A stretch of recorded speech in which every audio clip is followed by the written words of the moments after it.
السلام علیکم، کیسی ہے میری یوٹیوب فیملی؟ امید کرتی ہوں آپ سب لوگ ٹھیک ٹھاک ہوں گے، خوش ہوں گے، اور جو کوئی میرے بہن بھائی پریشان ہیں، بیمار ہیں، اللہ سے دعا اللہ پاک ان کو صحت اور تندرستی عطا فرمائے، آمین۔ آج کی ویڈیو سٹارٹ کرتے ہیں۔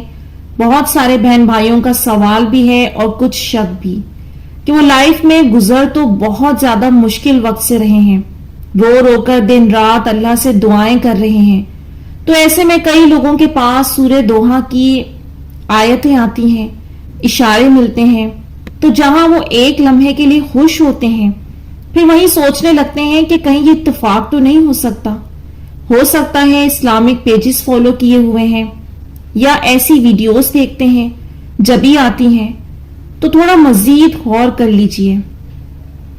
یوں تو انٹرنیٹ پر قرآن کی بے پناہ سورہ اور اس کے پوسٹ ہیں، بے پناہ آیات پر پوسٹ اور ویڈیوز اپلوڈ ہیں، پھر وہی کیوں آتا ہے آپ کے سامنے جس میں آپ کی کنڈیشن سے ریلیٹ کرتی ہوئی بات ہوتی ہے؟ اللہ ہر شے پر قادر ہے، اللہ کو معلوم ہے کہ میرا کون سا بندہ کس اذیت سے گزر رہا ہے، ہم کس دور میں ہیں جہاں ٹیکنالوجی پائی جاتی ہے۔ کیا اللہ ان باتوں سے بے خبر ہے؟ ہم کیا استعمال کر رہے ہیں؟ اور ہم میں سے ہر ایک شخص چاہتا ہے کہ اللہ ہمیں گائیڈ کرتے، جواب دیتے، اور وہ ہر دور میں جواب دیتا آیا ہے، دور کے حساب سے، لوگوں کے وقت کے حساب سے، کیونکہ اللہ پاک دنیا کا نظام چلاتے ہیں دنیا کے حساب سے، اور وہ نشانی دیتے ہیں، اور جب وہ دے رہا ہوتا ہے تو بندے کو یقین کرنا ہی مشکل ہو جاتا ہے۔ اور یہ ایکسپیرینس تو مجھے خود اللہ نے کروایا۔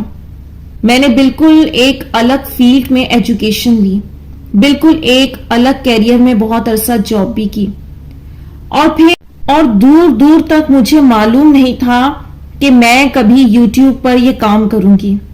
ہوتا معلوم تو بہت پہلے کر لیتی، میرے تو تصور میں بھی نہیں تھا۔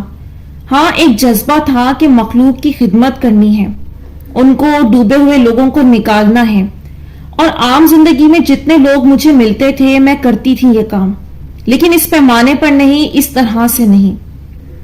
لیکن پھر کیسے کروایا اللہ نے کہ جب میں خود درد میں ہوں اور یوٹیوب پر ویڈیوز اسکرول کر رہی ہوں تو وہاں اچانک تہجد کے ٹاپک پر ویڈیوز آتی ہیں، اور میں سننے سٹارٹ کرتی ہوں تو دل میں اللہ نے خیال ڈال دیا کہ یہ کام تم بھی کر سکتی ہو۔ تمہیں جو کچھ میں نے سکھایا اور دعاؤں کے میریکل سے گزارا، وہ ٹوٹے مایوس لوگوں کو اٹھاؤ۔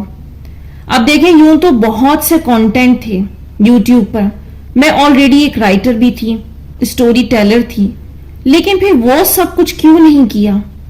کیوں؟ اللہ نے ہیلپ کی کہ ایک ویڈیو کو سائن بنا کر، اور آج بس میں دیوانہ وار کام کیے جا رہی ہوں۔ اور کہانی یہاں اینڈ نہیں ہوئی، بلکہ کئی لوگوں نے پھر مجھے بتانا شروع کیا کہ میری یہ ویڈیوز سڈنلی ان کے سامنے اس مومنٹ پر آ جاتی ہیں جب ان پر آزمائش کا سخت وقت چل رہا ہوتا ہے، اور کئی لوگ تو اتنے مایوس ہو چکے ہوتے ہیں کہ وہ خودکشی کا ارادہ کر چکے ہوتے ہیں، لیکن ان کو جب یہ نقطہ سمجھ آ گیا کہ آزمائش میں اللہ سے مانگنا ہوتا ہے اور صبر سے وقت بدلنے کا انتظار کرنا ہوتا ہے اور کوشش کرتے رہنا ہوتا ہے، اور پھر ان کے میریکل ہو گئے، تو اللہ مجھے بار بار گزار کر مشاہدہ کرواتے رہے۔ تو پھر کیا یہ سائن کا آنا، آیتوں کا آنا کوئی اتفاق ہے؟ بالکل بھی نہیں، کچھ بھی اتفاق نہیں ہے۔ جب یہ کائنات اتفاق سے نہیں بنی تو ہم تک پہنچنے والی چیزیں، لوگ، پوسٹ، ویڈیو کیسے اتفاق ہو سکتے ہیں؟ اب یہاں سورہ دوحہ کی گہرائی کو مزید سمجھنے کی کوشش کرتے ہیں تاکہ مایوس لوگوں کو یقین آئے کہ اللہ کی مدد کیسے آتی ہے اور کس طرح انسان کی زندگی میں خوشیوں کے دروازے کھولتے ہیں۔ پہلے اس کی ہسٹری میں جاتے ہیں۔ نبی پاک 1 یا 2 راتوں تک تہجد کی نماز کے لیے نہ اٹھ سکے۔ جبرائیل علیہ السلام کے آنے میں کچھ دیر ہوئی تو مشرکین کہنے لگے کہ یہ تو چھوڑ دیے گئے، تو اللہ نے یہ آیتیں نازل کی۔ ابن جریر میں ہے کہ جبرائیل علیہ السلام کے آنے میں دیر ہوئی، حضور صلی اللہ علیہ وسلم بہت گھبرائے۔ اس پر حضرت خدیجہ نے یہ بیان کیا کہ